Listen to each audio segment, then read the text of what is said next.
कर्म आत्मा में लगे हुए सॉफ्टवेयर हैं और बाहर जो उसका कॉपी निकल के आती है वो हार्डवेयर है।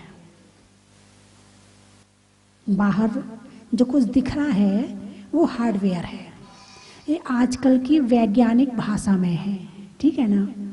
लेकिन भगवान महावीर ने इसे कर्म और नौ कर्म का नाम दिया है। क्या कहा है? कर्म। और हर कर्म का नौ कर्म, यानी जिसके निमित्त से ये पता चले कि इस कर्म का उदय हुआ है। अब किसी की बुद्धि कम है, अब बुद्धि तो यहां होती है ना, नसें तो यहां है ना, तो ये निमित्त हो गया। और इसमें होने वाली क्रिया वो कर्म का फल है, कर्म का उदय है, तो वो हो गई कर्म। और किसके माध्यम से पता चला कि ज्ञानावरण कर्म का उदय है? बुद्धि के माध्यम से। इसकी बुद्धि कम है, ज्ञानावरण कर्म का उदय ज्यादा है। जिसकी बुद्धि अच्छी है तो पता चला ज्ञानावरण कर्म का क्षयोपशम ज्यादा है। किससे पता चला? कर्म का पता किससे चलता है? नौ कर्म से। Soft copy, hard copy. Soft copy कहां से पकड़ी जाती है? हार्ड कॉपी से।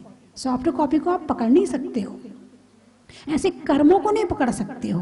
तो प्रत्येक कर्म का नौ कर्म होता है, उससे पता चलता है। अब जैसे बीमारी है, अब जैसे बीमारी आई, चर्चा बीमारी की चल रही है, रोग की चल रही है कि अनेक तरह के रोग शरीर में सताते हैं। अब रोग कहाँ होंगे? शरीर में। निमित्त क्या बना? शरीर। हार्ड कॉपी क्या है? शरीर। सॉफ्ट कॉपी क्या है? आत्मा, और आत्मा में लगे कर्म। अब हमारे असाता वेदनी कर्म का उदय चल रहा है, ये किससे पता चला? हार्ड कॉपी में जब उभर के सामने आया तब पता चला। किस रूप में आया? बीमारी के रूप में आया। किस रूप में आया? बीमारी के रूप में आया। जब बीमारी आती है तो फिर आती है, फिर उसको दूर भगाने का प्रयास करते हैं। कल भी मैंने पूछा था, अच्छा ये बताओ बीमारी क्यों आती है? शरीर में बीमारी क्यों आती है? आपको कोई बीमारी नहीं है? किसी को कोई बीमारी नहीं है? है बीमारी? अच्छा, तो क्यों है बीमारी? भगवान ने दी है, भगवान की मर्जी है ना। हाँ, भगवान जैसा करेंगे हम वैसे ही तो रहेंगे। भगवान की मर्जी है, इसलिए बीमार हुए हैं। बताइए मुझे, इसलिए बीमार हो क्या? नहीं, क्यों? कर्म के उदय में बीमार है। हमारा कर्म है, नया कर्म है या पुराना कर्म, तो कर्म है, कर्म के उदय में बीमार है। अब कर्म किसने दिए? भगवान ने दिए क्या? अरे बोलिए ना। अरे उनकी मर्जी है, उनकी मर्जी से हो रहा है। जो कुछ हो रहा है सब वही तो कर रहे हैं। हम बीमार हैं तो वो कर रहे हैं, हम स्वस्थ हैं, ऐसे ही है क्या? ऐसा नहीं है। वाह, आप तो बड़े ज्ञानी हैं, इतना बड़ा ज्ञान प्राप्त करके बैठे हुए हैं आप तो, कि जो कुछ हो रहा है वो सब हमारे कारण से हो रहा है, उसमें कारण हम ही हैं, कोई दूसरा कारण नहीं है। अच्छा ये बताओ, तो जब हमने कर्म किए तो हमारे कर्म का कंप्यूटर संचालित कौन करता है? ईश्वर। भाई कर्म हमने किए हैं तो इसका संचालन कौन कर रहा है? ऑटोमेटिक, खुद का कंप्यूटर खुद ही चल रहा है, कोई ऑपरेटर नहीं है उसका। आत्मा ऑपरेटर है। अरे आत्मा ऑपरेटर बन जाए तो आप वहां नहीं बैठे होते। यदि आत्मा पूर्ण रूप से ऑपरेटर बन जाए तो आज आप वहां नहीं होते, आज आप मोक्ष में होते। बात समझ में आई कि नहीं आई? हमारे कर्म का कंप्यूटर ईश्वर संचालित नहीं कर रहा है। हमारे शरीर की रचना ईश्वर ने नहीं करी है, किसने करी है? तुम्हें लंबा शरीर, ठिगना शरीर किसके उदय में मिला है? कर्मों के उदय में मिला। जैसा कर्म किया था वैसा शरीर मिल गया, भगवान ने थोड़ी बनाया। अब तुम सोचो, यदि भगवान शरीर की रचना करते तो संसार में कितने शरीर हैं? अरबों। भगवान एक, शरीर की रचना करने वाला एक, और शरीर अरबों खरबों अनगिनत अनंत। अब तुम्हारा अकेले शरीर तो है नहीं, मक्खी का भी शरीर है, मच्छर का भी शरीर है, चींटी का भी शरीर। अब भगवान बताओ, चींटी मच्छर मक्खी बनाने बैठेगा क्या? भगवान एक योग्य क्वालिटी है। भगवान एक अनंत सुखी आत्मा है। अब अनंत सुखी आत्मा को तुम ये चींटी मच्छर मक्खी बनाने में लगा दोगे तो बेचारा कहाँ से सुखी रहेगा? वो तुम्हारा हिसाब करने बैठ जाएगा। तुम अपने एक घर के हिसाब करते हो, एक दुकान का हिसाब करते हो, एक फैक्ट्री का हिसाब करते हो, तो तुम्हारा दिमाग खराब रहता है। और भगवान को दुनिया भर का हिसाब करवाओगे तो क्या वो सुखी रह पाएगा? नहीं रह पाएगा। तो परमात्मा वो है जो आत्मा के ध्यान में बैठा हुआ अनंत सुख का अनुभव कर रहा है।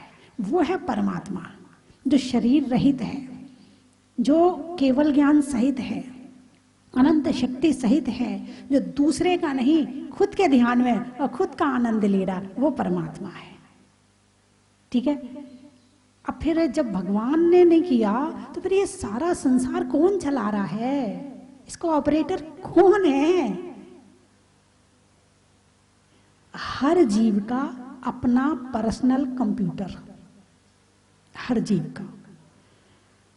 अब उसमें ऑपरेटर दो हो सकते हैं, लेकिन वर्तमान में अभी एक ही चल रहा है, वो है कर्म। कर्म कहते हैं चल टीवी देखना है तो टीवी देखने बैठ जाते हैं। कर्म कहता है चल कचौड़ी खाना है तो कचौड़ी खाने चले जाते हैं। कर्म कहता है चल उसको अच्छी सुनानी है, लड़ाई करनी है, तो वहां चले जाते हैं। ये कर्म ऑपरेटर कर रहा है। कौन कर रहा है? आत्मा ऑपरेटर हो सकती है कि नहीं? हो सकती है। कर्म सेकंड ऑपरेटर है, प्रथम ऑपरेटर आत्मा बन सकती है। यदि आत्मा अपने हाथ में बागडोर संभाल ले तो वो कहेगी नहीं, गुस्सा नहीं करना तो नहीं करना, वो कहेगी चोरी नहीं करना तो नहीं करना, वो कहेगी लड़ाई नहीं करना तो नहीं करना। जितने अच्छे काम हैं वो आत्मा के कहने से होते हैं, और जितने बुरे काम हैं, अरे बोलिए ना, नहीं मैं नहीं कह रही, ये तो आपने कह दिया, कर्म के उसमें होते हैं। जब कर्म का अशुभ कर्म का उपशम होता है, जब अशुभ कर्म शांत होकर बैठते हैं, तब हम अपने जीवन में शुभ काम कर पाते हैं। वो भी कब कर पाते हैं? आत्मा शुभ काम कब कर पाती है? जब अशुभ कर्म थोड़ी देर के लिए शांत होकर बैठ जाते हैं। यदि उनका तीव्र उदय चल रहा हो, यदि कर्मों की तीव्र उठापटक चल रही हो, तो उस समय में भी फिर काम होने वाला नहीं है। तो हमारे कंप्यूटर का ऑपरेट करने वाला कर्म है। और कितनी योनियां होती हैं? 84 लाख। कितनी योनियां होती हैं? 84 लाख। और 84 लाख योनि में एक योनि मनुष्य योनि भी है ना? तो इस मनुष्य योनि को छोड़ करके बाकी जितनी योनि, एक कम 84 लाख जो योनियां हैं, उनमें तो कर्म ही ऑपरेट करता है।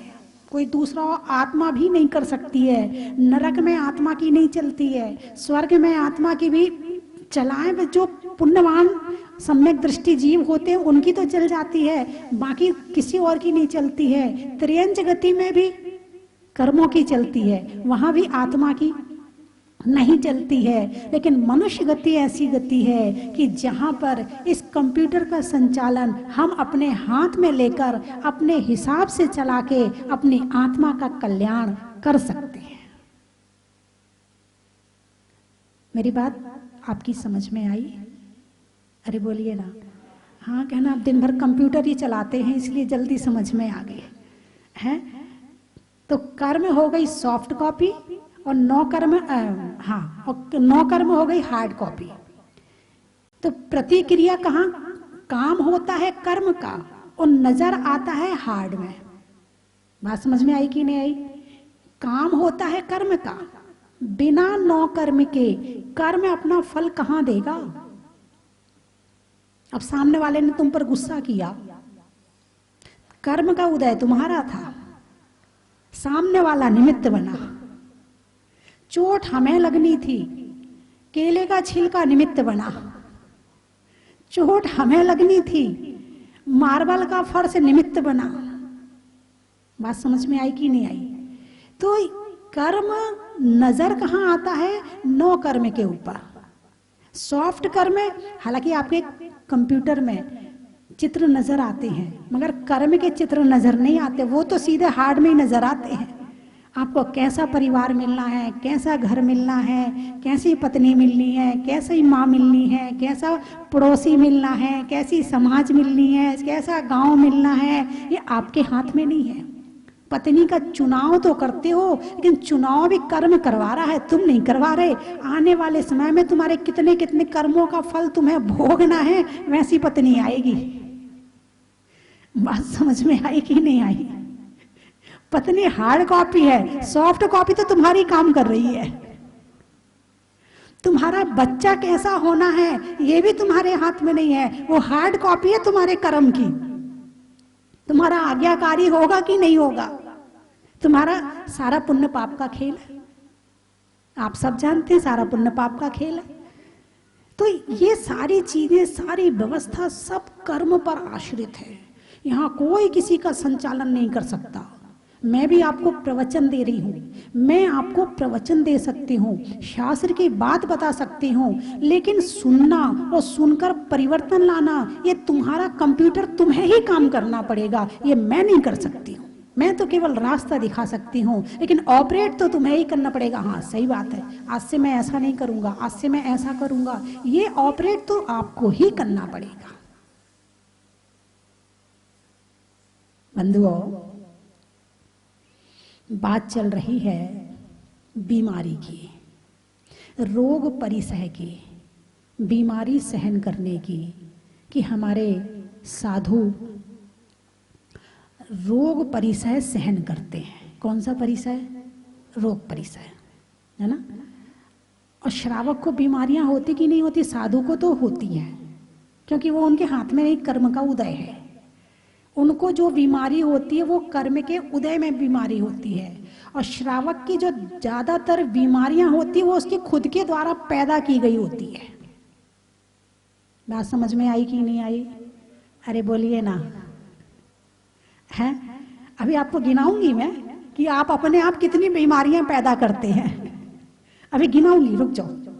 कितनी असावधान जिंदगी चल रही है। थोड़ा आगे सरका है, पीछे वाले बैठ जाएंगे, थोड़ा आगे, थोड़ा सा आगे आ जाए। चटाइयाँ जरा ज़्यादा बिछा दिया करो, क्योंकि सोशल डिस्टेंस।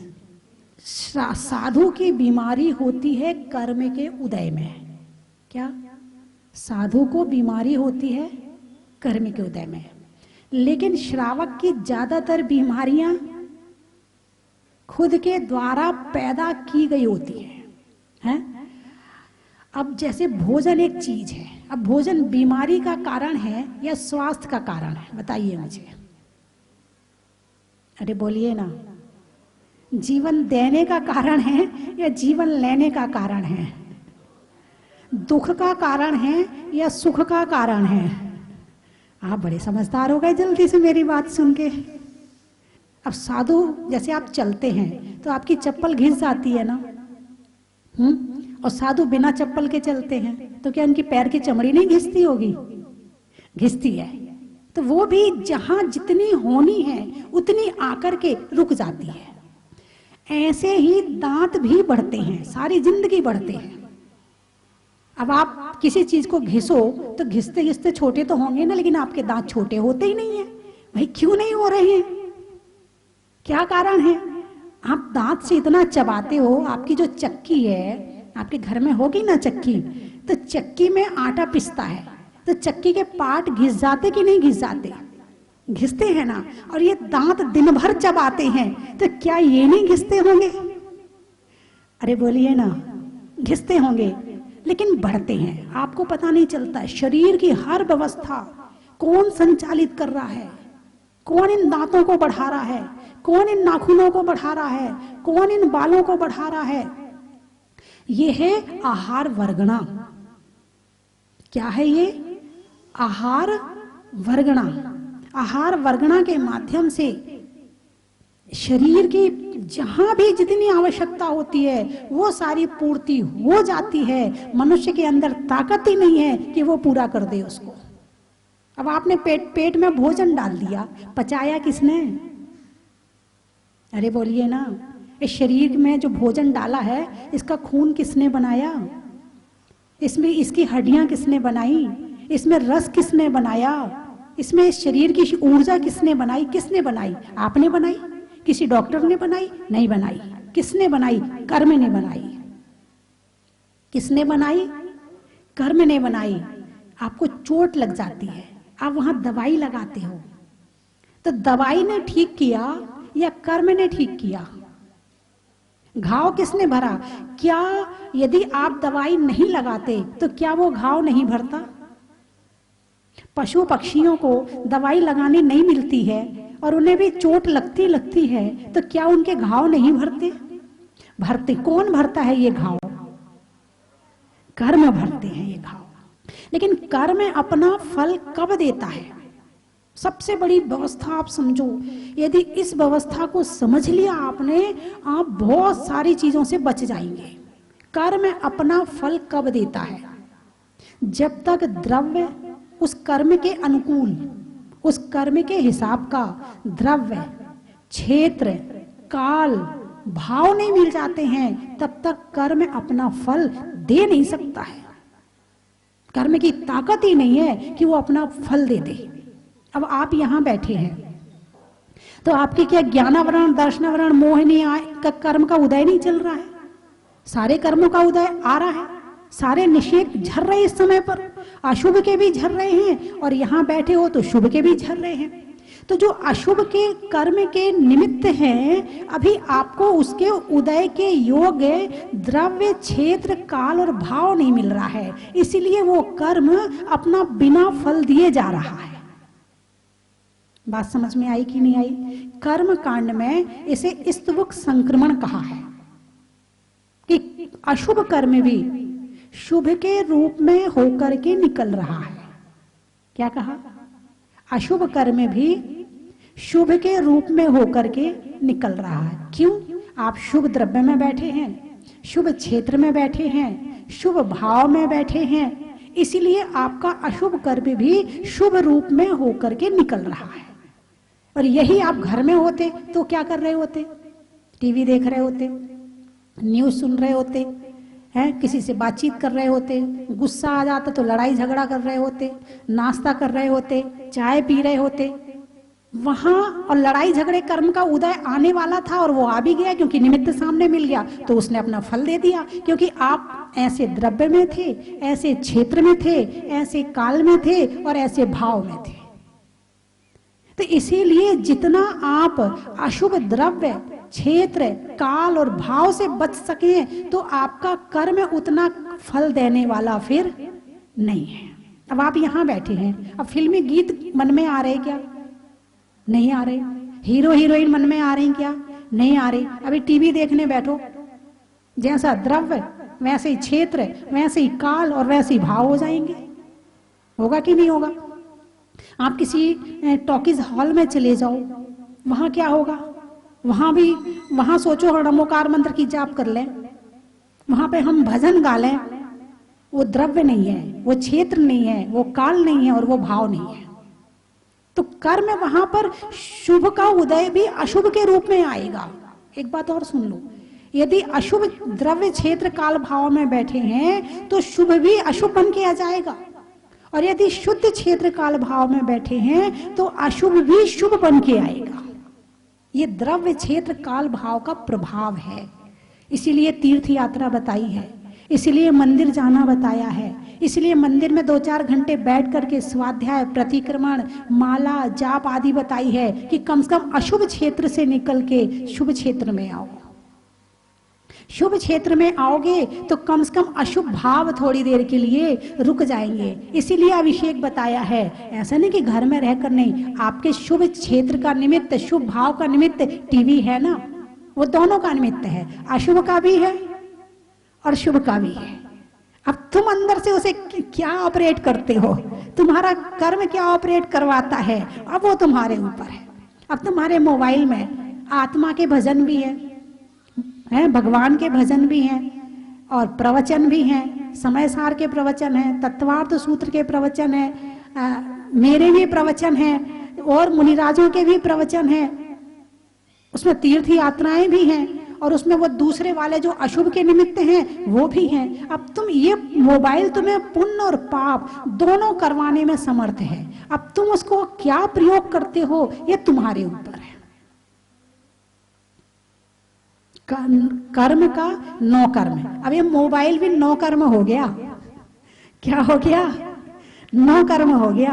अब ऑपरेट तुम्हें करना है कि कैसा तुम इसे ऑपरेट करते हो। तो बंधुओं, बात चल रही है कि द्रव्य क्षेत्र काल भाव मिलने पर ही, अब ही शब्द लगाना, पर ही कर्म अपना फल देने में समर्थ होता है। तो इसीलिए अशुभ द्रव्य क्षेत्र काल भाव से बचते रहें। अब किसी पड़ोस में जाते हैं तो दिन भर निंदा बुराई होती है, क्या होगा? यही होगा।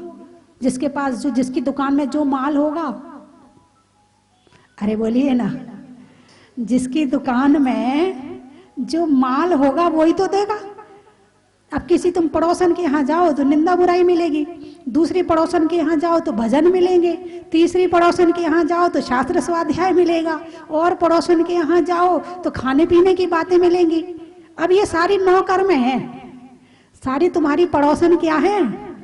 9 कर्म हैं। अब इन 9 कर्मों में से तुम किसके यहाँ जाना पसंद करते हो, ये तुम्हारा अपना कर्म है। या तो तुम्हें शुभ कर्म जागृत करना पड़ेगा और या फिर तुम्हारा कर्म अपने आप करवा देगा।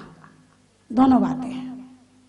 यदि हमारी आत्मा जागृत है तो शुभ क्षेत्र निमित्त को पसंद करेगी और वहां जाकर के बैठेगी, और यदि अशुभ भाव है, अशुभ कर्म का उदय चल रहा है, तो फिर वो अशुभ में जाएगी और वहां जाके पाप का आश्रम करेगी और दुनिया भर के काम करेगी। तो बीमारी का मुख्य कारण स्वयं के द्वारा भोजन है। मैं कारण और भी बताऊंगी, लेकिन आज एक ही कारण पे चर्चा हो पाएगी, बाकी कारण कल बताऊंगी। अब आप कहोगे हमें तो सुनने नहीं मिलेगा। मिलेगा। कल शाम अपने घर में टीवी का दरवाजा खोल के बैठ जाना 5:40 पर, मैं आ जाऊंगी, कल भी बता दूंगी शाम को। हाँ, कल भी बता दूंगी। और भी ना मिले तो आपके मोबाइल में YouTube तो होगा ही होगा। स्वस्ति धाम जहाजपुर के नाम से आप खोलेंगे तो उसमें आपको सारे प्रवचन सुनने मिल जाएंगे। आप दुकान पर बैठे हो तो कितनी सुविधा कर दी पुण्य करने के लिए, कितनी सुविधा कर दी है भगवान। मुझे तो ऐसा लगता है पुण्य करने के लिए चारों तरफ पुण्य बरस रहा है। तुम चाहो तो तुम्हारे ऊपर पुण्य की बारिश हो सकती है, तुम चाहो तो, और तुम चाहो तो पाप की बारिश हो सकती है। अब बारिश की जो बटन है ना वो तुम्हारे हाथ में है। अब आप देखो कौन सी बटन चालू करते हैं, पाप की या पुण्य की। अब इससे बड़ी सुविधा और क्या हो सकती है जो चतुर्थ काल में नहीं थी। चतुर्थ काल में भी और पंचम काल में भी अभी करीब 50 साल पहले तक, 40 साल पहले तक यदि किसी शहर में मुनिराज आते थे तो आसपास के 50 किलोमीटर के गांव के लोग भाग भाग के जाते थे। अरे महाराज आए हैं, दर्शन करने चलो। गांव में तो शायद आ नहीं पाएंगे, हम ही दर्शन, दूसरे गांव में प्रवचन सुनने जाते थे। और अब देखो जहां बैठे वहीं प्रवचन सुनने मिल रहे हैं। क्या पुण्य का उदय है, क्या पुण्य, बड़े पुण्यात्मा जीव पैदा हो रहे इस समय में। तो इनसे ज्यादा पुण्यमान तो मुझे कोई लगता ही नहीं है। इतना साधन मिल जाए पुण्य करने के, इससे बड़ा पुण्य और क्या हो सकता है। बस अपने आत्मा को संयम में रख के, अपनी इंद्रियों को संयम में रख करके और फिर करना पड़ेगा, नहीं तो ये इंद्रियां करने नहीं देंगी। आंख अपना विषय मांगेगी, कान अपना विषय मांगेंगे, मुंह अपना विषय मांगेगा, सब अपना अपना विषय मांगेंगे। बस इनको कंट्रोल करके और फिर आपको इस पुण्य की बारिश की बटन लगानी पड़ेगी। तो बंधुओं, बाकी चर्चा कल हो जाएगी। बीमारी की चर्चा है, चर्चा भी है, अर्चा भी है अनुभवशील है बीमारी के। जिनको बीमारी नहीं हुई है वो उंगलियों में गिनती वाले होंगे, इससे ज्यादा लोग नहीं होंगे, और वो भी पुराने लोगों में होंगे, नए में नहीं होंगे।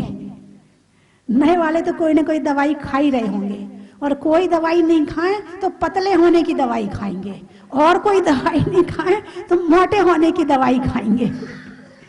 मगर दवाई तो फिर भी खा रहे होंगे। कुछ और ना हो तो बाल झड़े ना, इस बात की दवाई खा रहे होंगे।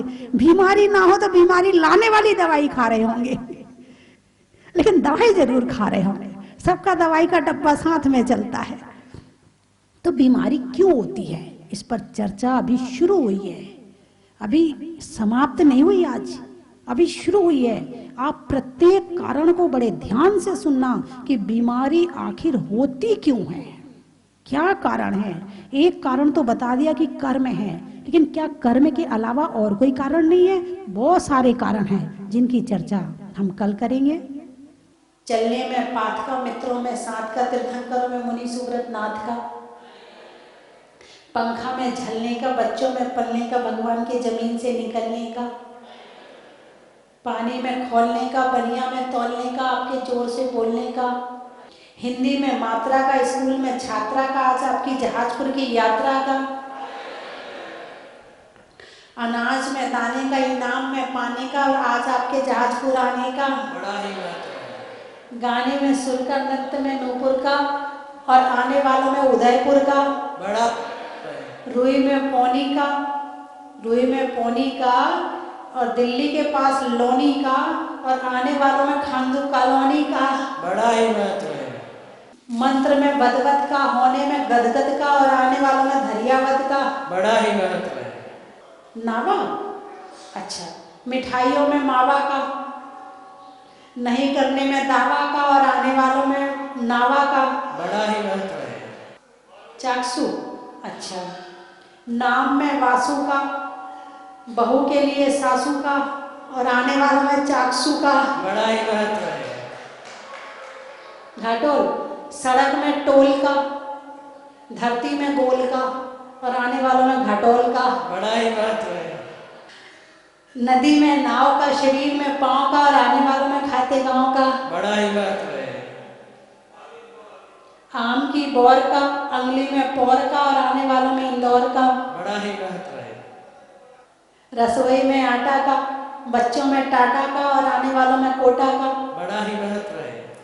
नारनौल, बोलने में मीठे बोल का, रजाई की खोल का, और आने वालों में नारनौल का, बड़ा ही महत्व है। आगर, अच्छा, जातियों में नागर का, पानी के लिए सागर का, और आने वालों में आगर का, बड़ा ही महत्व है। मारोठ, चेहरे पर ओंठ का, नेता में वोट का, और आने वालों में मारोठ का, बड़ा ही महत्व है। कुचामन, फूल के लिए चमन का, प्रभु के समक्ष नमन का, और आने वालों में कुचामन का, बड़ा ही महत्व है। गुरुओं के आशीर्वाद का, नहीं होने में विवाद का, और आने वालों में औरंगाबाद का, बड़ा ही महत्व है। मिठाइयों में मावा का, गर्मी में हवा का, और आने वालों में पिड़ावा का, बड़ा ही महत्व है। गाने में सुर का, रिश्तों में ससुर का, और आने वालों में जयपुर का, बड़ा ही महत्व है। उज्जैन, चेहरे पर नैन का, बोलने में बैन का, और आने वालों में उज्जैन का, बड़ा ही महत्व है। महिलाओं में कड़ा का, गर्मी में घड़ा का, और आने वालों में भीलवाड़ा का, बड़ा ही महत्व है। पल्लाड़ा, अच्छा, पजामे में नाड़ा का, सर्दी में काढ़ा का, और आने वालों में पलाड़ा का, बड़ा ही महत्व है। बहुत ही हम धरियाव से सभी भक्त यहाँ पर आज आए हैं।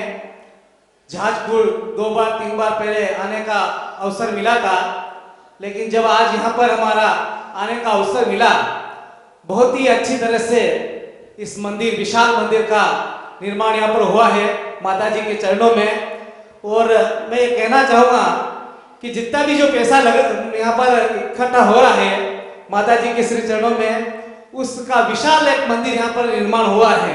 हम धैर्यवासी सभी माता जी के चरणों में नमन करते हैं और इसी तरह इस क्षेत्र का उद्धार होए और पूरे भारत में नहीं विश्व में भी इस जाजपुर का नाम विख्यात हुए हैं। हालांकि गोल्डन बुक में भी इसका नाम दर्ज हो चुका है, लेकिन हमारा धन्यवाद से पुनः आप माता जी के चरणों में नमन करते हैं कि इस जाजपुर का विश्व में पूरा नाम विख्यात हुए हैं। इसी चरणों में नमन।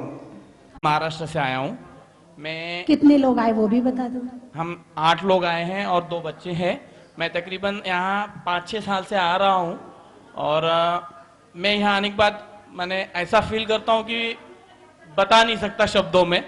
और मैं औरंगाबाद में रहने के बाद भी मुझे बाबा की बहुत याद आती है, मुनि सूरतनाथ भगवान जी की, और बार बार ऐसा लगता है कि साल में मैं 5-6 बार आकर यहाँ दर्शन करूं और माता जी के सानिध्य में रहूं। इस बार कैसा लगा? यहाँ आने के बाद मन में ऐसा लग रहा है कि मैं स्वर्ग में हूँ। और जहाँ यहाँ जो माता जी ने मंदिर का जो निर्माण किया है, ये मंदिर अद्भुत है और पूरे वर्ल्ड में ये मंदिर बन नहीं सकता और बनेगा भी नहीं। और जो मुनि सूरतनाथ भगवान जी की जो अतिशयकारी प्रतिमा है, उसे देखकर मन में ऐसे भाव निर्माण होते हैं कि मैं यहीं बच जाऊं। सही है, सही है। और मैं जहां यहाँ पहली बार जब आया था तो मैं भगवान जी की मूर्ति के सामने 1 से 1.5 घंटा बैठा रहा और नाभि में मेरे आंखों से मैंने स्पंदन देखा है। और हर बार यही तमन्ना लेके आता हूँ कि हर बार मुझे भगवान कुछ अतिशय दे। और मैं जब भी यहाँ कुछ मांग के जाता हूँ, हर बार भगवान जी ने मुझे कुछ ना कुछ दिया है, कभी खाली हाथ भेजा नहीं है। मैं बार बार वही मांगता हूँ और बार बार दर्शन के लिए यहाँ आता हूँ। जय जिनेन्द्र, मेरा नाम श्रेयांश है, मैं फिरोजाबाद से आया हूँ। और हमें आके बहुत अच्छा लगा। हमने प्रक्षाल की सोची भी नहीं थी और हमने कर लिया, हमने शांति आया कर ली और बहुत खुशी है, दोबारा आना चाहते। अब उसे लेके क्यों घूमते हो? इससे जीवों की रक्षा होती है। जब कहीं बैठते हैं तो वहाँ जीव होते तो उसको साफ करके जीव को हटा के फिर बैठते, तो ये जीवों की रक्षा के लिए होता है। पर वो भी मोर का है ना? हाँ, तो मोर जब अपने आप छोड़ देते हैं ना तो फिर लेते हैं। हाँ, जो अपने छोड़े हुए मोरों के द्वारा होते हैं वो लेते हैं। संत शिरोमणि गुरुवर आचार्य भगवान विद्यासागर महाराज की जय, आचार्य सुमति सागर महाराज की जय, आचार्य भगवान ज्ञान सागर महाराज की जय। एक चीज यहाँ पर महसूस करी मैंने कि हम मंदिर बहुत जगह बनते हैं, वो बन रहे हैं, पर इतने कम समय में ताज्जुब हो गया। मतलब 7 साल में केवल जहाज का 4-5 साल में नहीं, 5 साल में 7 साल में जब प्रतिमा निकली 2013 से, काम 2 साल बाद शुरू हुआ था। क्या बात है माता जी। देखो 4 साल में अपन अपने मकान नहीं बना पाते, घर का एक कमरे का फर्नीचर नहीं पूरा कर पाते। क्या चमत्कार है। बाबा का चमत्कार तो है ही, मुनि सुब्रतनाथ भगवान का, पर माता जी निश्चित निमित्त कहीं ना कहीं आप बहुत बड़े हैं। एक बार जोरदार ताली बजा के अभिनंदन करें। जिनके चरणों की रज छूकर हम सबका माथा हो जाता है चंदन, आओ करें हम मुनि सुब्रतनाथ भगवान के बार बार अभिनंदन, बार बार अभिनंदन। बड़ा अद्भुत। पर आज मंदिर देखकर जब सुबह रात में उतरे हम लोग और मंदिर की जब रोशनी देखी तो ऐसा लगा वाह यार क्या चीज है यार, क्या बना है। और नीचे भी फर्श, ऊपर भी, तीनों जगह अद्भुत। बस माता जी के पुनः चरणों में वंदनामी। हम 5 लोग हैं, मुरैना से आए हैं और आज जल्दी ही जाने वाले थे, पर ये इस जगह में कुछ ऐसा चमत्कार है कि हम इतनी देर तक रुके रहे, तो मतलब बहुत ही मन खुश हो गया अब यहाँ रहकर। और जल्दी मतलब कामना है कि जल्द से जल्द हम यहाँ आए। और ये तो हमारे कर्म इतने अच्छे हैं कि इतनी देर हम यहाँ रुके और इतना अच्छा लगा, हमें बहुत खुशी हुई। और आचार्य श्री ज्ञान सागर महाराज का भी इसी तरीके से ज्ञान तीर्थ बनाए मुरैना में, वो भी बहुत सुंदर है, बहुत सुंदर। कभी पर्वत सा वजन बढ़ाते हैं, कभी हल्के हो जाते हैं, कभी पर्वत सा वजन बढ़ाते हैं, कभी हल्के हो जाते हैं। अपने भक्तों का मान बढ़ाते हैं, पल में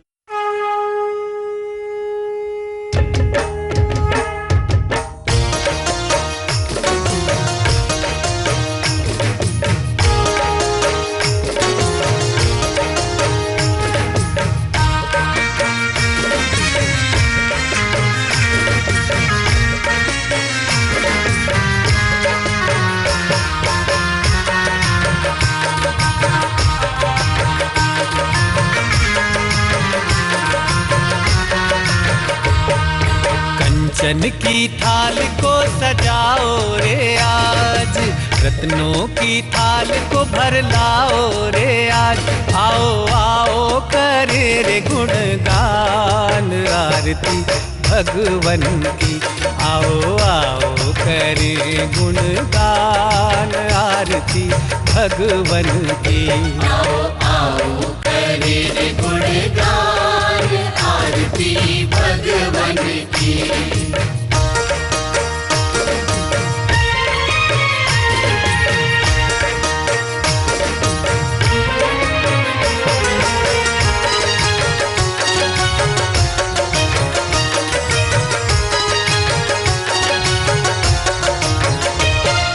पिता सुमित्र के राज दुलारे, माँ पद्मा जी के नैनों के तारे। पिता सुमित्र के राज दुलारे, माँ पद्मा जी के नैनों के तारे। राजगृही में जन्म लियो आप, राजगृही में जन्म लियो आप। आओ आओ मनाए खुशी आज आरती भगवन की। आओ आओ करे रे गुणगान आरती भगवन की। आओ आओ करे रे गुणगान आरती भगवन की।